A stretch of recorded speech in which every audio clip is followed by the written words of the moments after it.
क्या हो अगर मैं कहूं कि ये पूरा ब्रह्मांड, तारे, ग्रह, पेड़ पौधे, जानवर और यहाँ तक कि मानव समाज एक ही दिव्य पुरुष के बलिदान से उत्पन्न हुआ है। ये क्रूर सच ऋग्वेद के सबसे रहस्यमय मंत्र संग्रह पुरुष सूक्त में छुपा है। जी हाँ, एक ऐसे विराट पुरुष से जिसकी देह को काट कर ही सृष्टि रची गई थी। ये कोई विज्ञान कथा नहीं है, ये भारत की सबसे प्राचीन धार्मिक पुस्तक ऋग्वेद की एक रहस्यमय और गूढ़ ऋचा है, जिसे हम पुरुष सूक्त कहते हैं। ऋग्वेद मानव इतिहास की सबसे पुरानी ज्ञात धार्मिक काव्य रचनाओं में से एक है। इसकी रचना अनुमानतः 1500 ईसा पूर्व या उससे भी पहले मानी जाती है।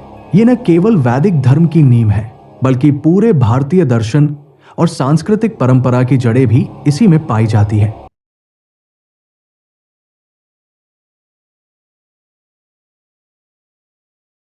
ऋग्वेद के 10वें मंडल के 90वां सूक्त पुरुष सूक्त एक ऐसा मंत्र संग्रह है जो न सिर्फ आध्यात्मिक दृष्टि से बल्कि दार्शनिक, सामाजिक और ब्रह्मांडीय दृष्टि से भी बेहद महत्वपूर्ण है। इसमें वर्णन है एक विराट पुरुष का, जो कोई साधारण देवता नहीं बल्कि स्वयं संपूर्ण ब्रह्मांड का प्रतीक है। इस पुरुष का बलिदान ही वो क्षण है जहां से सृष्टि की शुरुआत होती है। इस वीडियो में हम जानेंगे इस पुरुष का कौन सा हिस्सा किस चीज में बदला और कैसे इससे समूचे अस्तित्व और सामाजिक वर्णों की उत्पत्ति हुई। ये एक सूक्त है जो न केवल सृष्टि की उत्पत्ति का वर्णन करता है, बल्कि ये भी बताता है कि जीवन, समाज और देवत्व तीनों कैसे एक साझे बलिदान की भावना में बंधे हुए हैं। इस वीडियो में हम जिन गहराइयों को छुएंगे उनमें शामिल है कॉस्मिक बलिदान की अवधारणा, जीवन के उद्गम की वैदिक व्याख्या और वह दर्शन जो कहता है कि अस्तित्व स्वयं एक यज्ञ है। तो चलिए शुरुआत करते हैं इस अद्भुत वैदिक रहस्य की यात्रा की।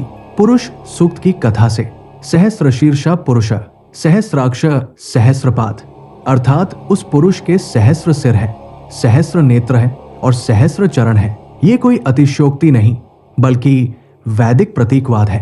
पुरुष एक ऐसा विराट आदिकालीन दिव्य प्राणी है जो स्वयं में एक संपूर्ण अस्तित्व है। अतीत, वर्तमान, भविष्य और उसी का बलिदान इस ब्रह्मांड को रचता है। वो इस सृष्टि का स्रोत भी है और सार भी। वो इस ब्रह्मांड में नहीं है, वो स्वयं ब्रह्मांड है। पुरुष का वर्णन किया गया है एक ऐसे सर्वव्यापक सत्ता के रूप में जो पृथ्वी से बहुत परे फैली हुई है। ऋग्वेद कहता है कि उसका केवल 1/4 भाग ही सृष्टि में प्रकट होता है, बाकी 3/4 भाग अमरत्व में परे कहीं छिपा रहता है। उसके बाद आता है इसका सबसे रहस्यमय और प्रतीकात्मक भाग, महायज्ञ यानी महान बलिदान।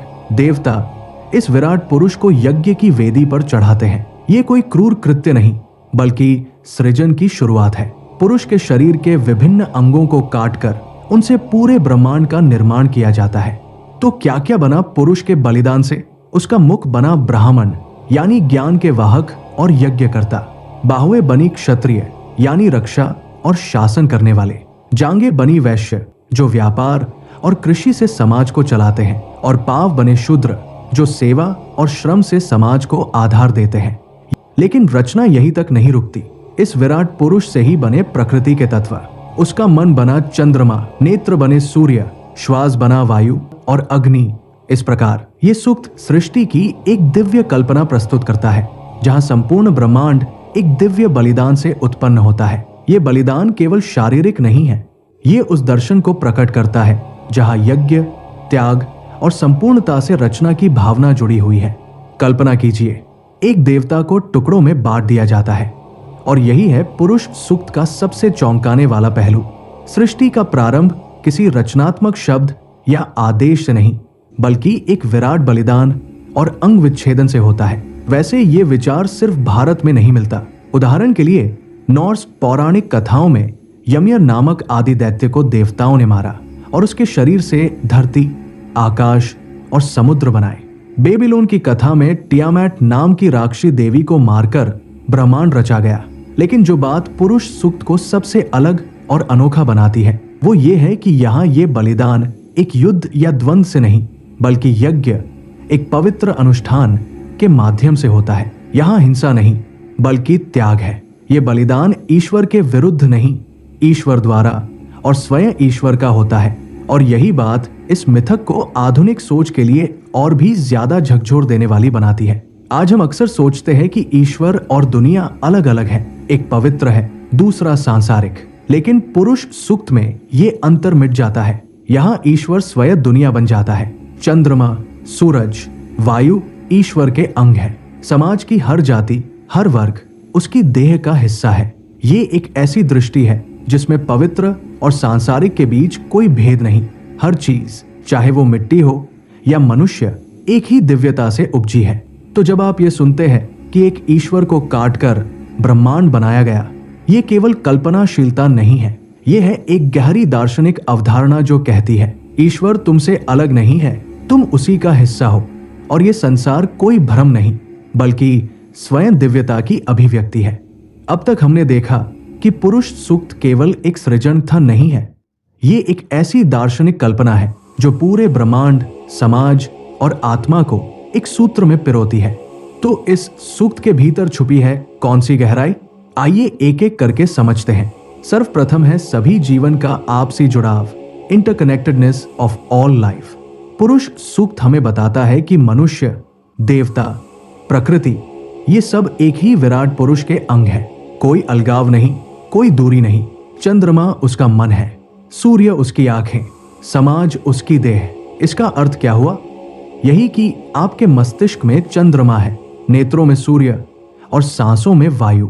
आप कोई तुच्छ इंसान नहीं, आप खुद ब्रह्मांड के टुकड़े हैं। ये विचार जो बाद में अद्वैत वेदांत के तत्वमसी अर्थात तुम वही हो का आधार बना, कहता है कि आत्मा और परमात्मा दो नहीं है। जब हम किसी दूसरे को देखते हैं, चाहे वो पेड़ हो, पशु हो या कोई व्यक्ति, हम उसी विराट का ही एक रूप देख रहे होते हैं। इसलिए हर जीवन का सम्मान, हर अस्तित्व की गरिमा, ये केवल नैतिक कर्तव्य नहीं, ये दार्शनिक सच्चाई है। तत्पश्चात अस्तित्व की दिव्य उत्पत्ति, डिवाइन ऑरिजिन ऑफ एग्जिस्टेंस। आधुनिक दृष्टि में ब्रह्मांड अक्सर एक दुर्घटना लगता है, बिग बैंग, अंधकार और फिर एवोल्यूशनरी विकास। लेकिन पुरुष सूक्त एक अलग दृष्टि देता है। ब्रह्मांड एक पवित्र, जानबूझकर किया गया यज्ञ है।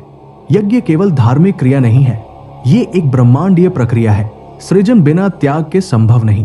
पुरुष ने अपना सब कुछ अर्पण किया, तभी सृष्टि बनी। यही है रित, वो ब्रह्मांडीय नियम जो संतुलन, समर्पण और यज्ञ से संचालित होता है। ये विचार हमें ये सिखाता है कि निर्माण, सहयोग और संतुलन के बिना कुछ भी टिकता नहीं, चाहे वो प्रकृति हो या समाज। अंततः नैतिक और सामाजिक दृष्टिकोण, एथिकल सोशल डायमेंशंस। अब आते हैं सबसे विवादास्पद और चिंतनशील हिस्से पर, वर्ण व्यवस्था। ऋग्वेद कहता है कि ब्राह्मण पुरुष के मुख से, क्षत्रिय बाहुओं से, वैश्य जंघाओं से और शूद्र पैरों से उत्पन्न हुए। यहाँ सवाल उठता है, क्या ये सामाजिक भेदभाव का धार्मिक समर्थन है? लेकिन दार्शनिक दृष्टि से देखें तो ये केवल भेद नहीं, बल्कि एकता की ओर इशारा करता है। मुख, बाहु, जांघ और पैर चारों मिलकर ही शरीर बनाते हैं। कोई अंग कमजोर या हीन नहीं, सबकी अपनी जरूरत और गरिमा है। यह दृष्टिकोण कहता है कि समाज में विविधता हो सकती है, लेकिन उस विविधता का स्रोत एक ही है, विराट पुरुष। तो जब इस विचार को सही रूप में समझा जाए तो ये सामाजिक ऊंच नीच को नहीं, बल्कि परस्पर सहयोग और एकता को दर्शाता है। पुरुष सूक्त हमें ये नहीं कहता कि कौन ऊंचा है, कौन नीचा, बल्कि ये कहता है कि सब एक विराट चेतना के अंश है और उस चेतना ने अपने अस्तित्व को त्याग कर, अर्पण कर हम सबको जन्म दिया। यही है ब्रह्मांड का सत्य और शायद जीवन का भी। तो आइए अब इस रहस्यमयी और दार्शनिक यात्रा का एक सार देखते हैं। हमने देखा कि पुरुष सूक्त केवल एक पौराणिक कथा नहीं, बल्कि एक गहरी आध्यात्मिक दृष्टि है।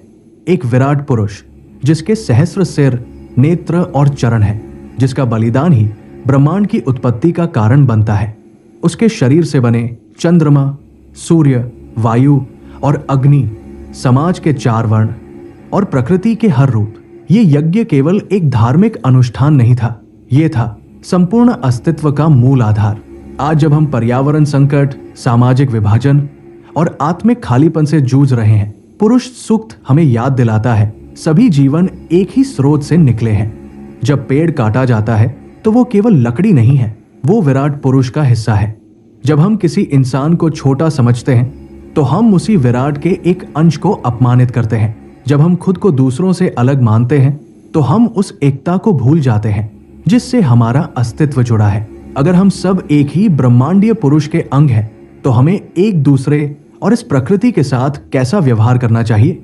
जब सभी मनुष्य एक ही विराट पुरुष के अंग हैं तो फिर जाति, रंग और देश के नाम पर यह विभाजन क्यों? सोचिए, ये प्रश्न केवल धर्म या दर्शन का नहीं, हमारी चेतना और जीवन की दिशा का है। अगर आपको यह वीडियो विचारोत्तेजक लगा तो इसे लाइक करें, सब्सक्राइब करें और नीचे कमेंट में बताइए कि पुरुष सूक्त ने आपके सोचने के नजरिए को कैसे बदला। हम जल्द ही मिलेंगे एक और दार्शनिक यात्रा में। तब तक याद रखें, आप सिर्फ एक शरीर नहीं हैं, आप उसी विराट पुरुष का जीवंत अंश हैं।